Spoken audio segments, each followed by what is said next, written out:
وطر کے حوالے سے یہ ہے کہ وطر کی نماز واجب ہے، ٹھیک، اور وطر کی نماز اگر قضا ہو گئی، جیسے قضاء عمری جس کو ہم کہتے ہیں کہ اگر کسی نے کئی سالوں سے نمازیں نہیں پڑھی تو جہاں عشاء نہیں پڑھی تو وطر بھی نہیں پڑھی، صحیح، تو اب اس کو جہاں پانچوں نمازوں کی قضا ادا کرنی ہے وہیں وطر کی بھی نماز پڑھنی ہوگی، 3 رکعت وطر وہ بھی ادا کرے گا۔ اور 9 بجے 9:15 بجے ہمارے علاقوں میں عشاء ہو رہی ہے، جماعت ہو رہی ہے، تو چلو پہلے میں وطر پڑھ لیتا ہوں بعد میں عشاء پڑھ لوں گا، تو اس طرح وطر ادا نہیں ہوں گے۔ پہلے عشاء کے فرض ادا کرنے ہیں، اس کے بعد میں اب یہ وطر پڑھے گا تو وطر مانے جائیں گے، اور فرضوں سے پہلے اگر وطر پڑھ لیے تو وہ وطر قابل قبول نہیں ہے، یعنی وطر سے واجب ادا نہیں ہوگا اس طرح۔ تو اس کا وقت اور پھر اس کا افضل وقت جو ہے وہ یہ ہے کہ جو سو کر اٹھنے پر قادر ہو، یعنی اگر کسی کو عشاء کے فرض ادا کرنے کے بعد وہ سو جائے، سونے کے بعد اس کو اتنی اپنے بارے میں قدرت حاصل ہے کہ میں الارم وغیرہ لگا کے سوؤں گا اور یہ الارم کی آواز پہ اٹھ جاؤں گا اور صبح صادق سے پہلے میں اٹھ کر وطر کو ادا کر لوں گا، تو اس کا افضل وقت یہی ہے کہ پچھلی رات میں اٹھ کر تہجد ادا کرے پھر وطر ادا کرے۔ Wake up to reality. کیا وطر پڑھنا ضروری ہے؟ آپ کی پرانی ویڈیو دیکھیں تو یہی لگتا ہے کہ وطر نہیں چھوڑ سکتے۔ جی نئی ویڈیو سے بھی آپ کو یہی لگے گا۔ نہیں چھوڑ سکنے سے مراد، جس طرح میں کہتا ہوں کہ ننگے سر نماز نہ پڑھیں، اس کا یہ مطلب نہیں کہ میں کہتا ہوں کہ ننگے سر نماز نہیں ہوتی۔ میں کہتا ہوں ایک مسلمان کا شعار ہے کہ اس کا سر ڈھانپا ہونا چاہیے، ایٹ لیسٹ نماز میں تو اہتمام کرے۔ شرعی مسئلہ الگ سے ہے، ترغیب دلانا الگ سے ہے۔ ترغیب تو ہم دلاتے ہیں، لیکن مجھے بتائیں ہمارے علاوہ آج تک پلانٹ ارتھ پہ کسی اہل حدیث نے بھی یہ جرت کی ہے؟ بریلویوں نے تو سوچنا بھی نہیں کہ خالی فرض کی 17 رکعتیں پڑھ لو کافی ہیں۔ آج کی ویڈیوز نہیں، آج سے 10 سال پہلے کی بھی ویڈیوز دیکھ لیں۔ 2012-13 میں میری ویڈیو ریکارڈ ہوئی ہے، کیا فرض پڑھ لینا ہی کافی ہے؟ 1 ملین کراس ہوئی ہے۔ اس کے بعد تو ایچ ڈی ریکارڈنگز میں کئی ویڈیوز ملینز میں گئی ہیں۔ شروع سے ہی موقع تھا۔ ہاں میں ترغیب کے طور پہ کہتا ہوں کہ وطر اور فجر کی 2 سنتیں یہ تاکیدی ہیں، نبی علیہ السلام کی پسندیدہ ہیں، دیٹس آل۔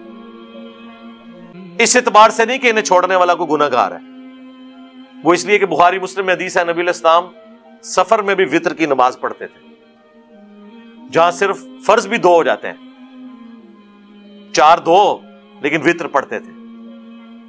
ابو داؤد ترمذی میں یہاں تک حدیث ہے کہ اگر کوئی شخص سویا رہ جائے یا بھول جائے تو جیسے ہی اسے یاد آئے وطر کی نماز پڑھ لے۔ اسی طریقے سے جامع ترمذی میں حدیث موجود ہے، وطر اللہ کا حق ہے مسلمان پہ، تمہاری مرضی 5 پڑھ لو، 3 پڑھ لو، 1 پڑھ لو۔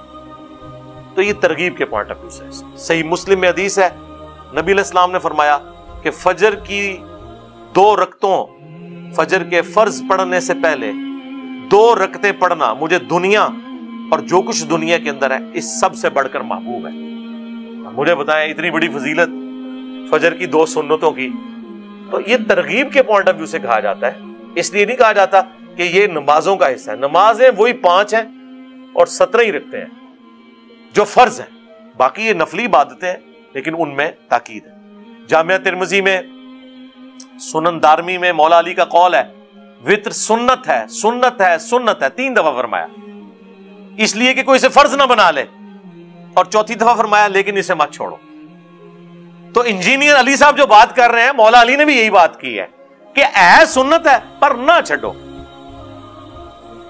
افضلیت ہے۔ پھر بھی آپ چھوڑنا چاہتے ہیں، فتویٰ کوئی نہیں لگے گا، نہ پہلے لگا نہ اب لگا۔ میں ایک وطر کو پسند نہیں کرتا لیکن کوئی پڑھے اسے ٹوکتا نہیں ہوں۔ میں 3 پڑھتا ہوں کیونکہ قاسم بن محمد بن ابی بکر، حضرت ابو بکر کے پوتے کی حدیث ہے صحیح بخاری میں کہ میں نے صحابہ کرام کو 3 وطر پہ پایا ہے، البتہ 1 میں حرج نہیں۔ عمومی سنت نبی علیہ السلام کی رمضان غیر رمضان کم از کم 3 وطر ہے۔ وہ جو 2 جمع 2 اینڈ پہ 1، وہ 1 اس کو ملا کے پورا بنتا تھا۔ اس اعتبار سے نبی علیہ السلام کبھی 3، کبھی 5، کبھی 7، کبھی 9، 11، 13 تک وطر بھی ثابت ہے۔ آخر میں 1 رکعت ملا کے سب کو وطر کیا جاتا تھا، صرف 1 نہیں پڑھی جاتی تھی۔ لیکن اگر کوئی صرف 1 بھی پڑھ لے تو میں نے بتایا کہ فاتح ایران قادسیہ جیتنے والے سعد ابن ابی وقاص کے بارے میں الموطا امام مالک میں موجود ہے کہ وہ عشاء کی 5 رکعتیں پڑھتے تھے، 4 فرض اور 1 وطر۔ دیکھو وطر ہونا بھی نہیں چھٹے،